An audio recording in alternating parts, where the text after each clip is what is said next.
عليكم السلام أحبتي، أهلا وسهلا بكم في هذه الحلقة رقم 691 من برنامجكم لحظات قرآنية.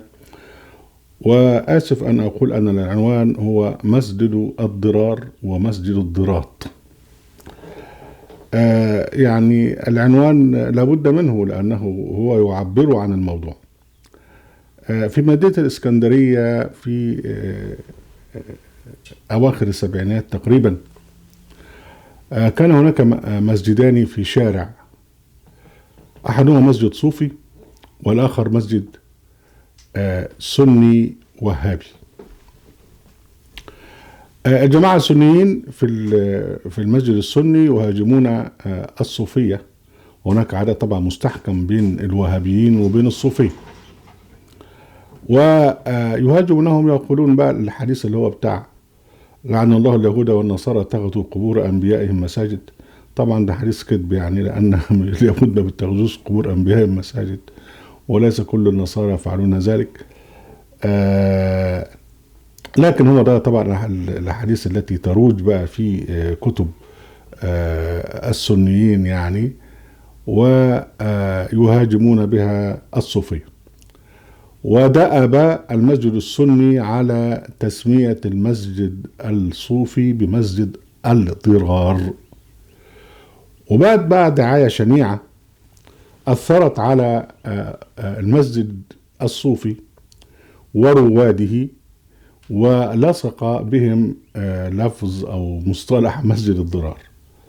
ثم حدث أن ثارت مشكلة في داخل المسجد السني: هل الضراط ينقض الوضوء أم لا ينقض الوضوء؟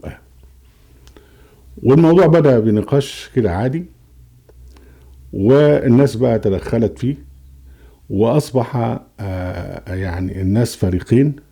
فريق يقول لك الضراط لا ينقض الوضوء، وناس يقول لك الضراط ينقض الوضوء.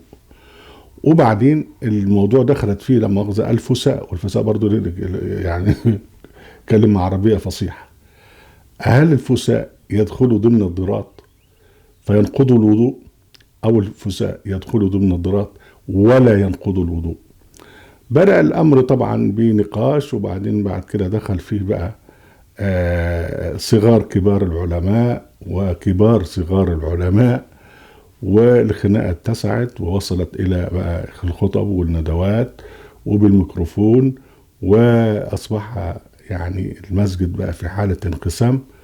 وما يعني تعذر بقى التوفيق بين بقى اللي بقول لك الضراط لا ينقض والضراط ينقض، وأصبحت مشكلة. استغل هذه الفرصة بقى الجماعة الصوفية في مسجدهم مسجد الضرار، واطلقوا على هذا المسجد مسجد الضراط، وأصبح مشهورا مسجد الضراط ومسجد الضرار. ده في الإسكندرية. ووصل لنا العلم يوم كنت بعمل في مجال إصلاح الدين السني من الداخل. ده يفكرنا بحاجة حدثت برضو، خلاف فقهي حدث في أيام مجيء حملة الحملة الصليبية، حملة الشعوب اللي كان يعني بيتزعمها بطرس الناسك، وجاء بعدها حملة الأمراء اللي هي غزت بقى البلاد وأقامت يعني الولايات الصليبية ومملكة بيت المقدس. في الوقت ده حدثت فيه مشكلة خطيرة جدا، مشكلة بقى لمس قلامة ظفر المرأة، هل ينقض الوضوء أم لا؟ الموضوع بقى ان طبعا السنيين عندهم وخاصة الشافعية عندهم ان لمس كف المرأة ينقض الوضوء. طبعا ده يسري على الأظافر، يعني إذا لمست ظفر المرأة يبقى وضوءك انتقض، ده عندهم. طيب افرض المرأة بتقلم أظافرها بمقص أو بحاجة، ووقع قلامة أظفارها على الأرض، وجه واحد بقى وراح لامس قلامة الأظفار دي بتاعت المرأة. طبعا يعني هي لما أي واحد بيقلم أظافره ما تعرفش إذا كانت أظافر مين، يعني واحدة ست واحد راجل ما تعرفش، لكن هم بقى يعني قال لك دي قلامة الظفر دي بتاعت واحدة ست، جايز يكونوا اكتشفوها بالدي ان ايه، ما نعرفش. المهم اختلفوا بقى، هل لمس قلامة ظفر المرأة ينقض الوضوء؟ نسألك إن قلامة ظفر المرأة ينقض الوضوء. نسألك لا، إن قلامة ظفر المرأة لا ينقض الوضوء. ناس يقول لك ينقض الوضوء، ناس يقول لك لا ينقض الوضوء. وأصبحت مشكلة يعني كبيرة جدا، وطبعا كل واحد له أسانيد إلى آخره، وده كله وقت ما الصليبيين يغزون بلاد المسلمين. هذه الحادثة مع حادثة مسجد الضرات ومسجد الضرار دلالاتها لا تزال موجودة حتى الآن. في بقى يعني الخلاف بقى في اللحية وتقصير الثياب والحجاب كل الكلام ده كليته، والمحمديون في القاع لا أحد منهم مثلا يناقش العدل في الإسلام.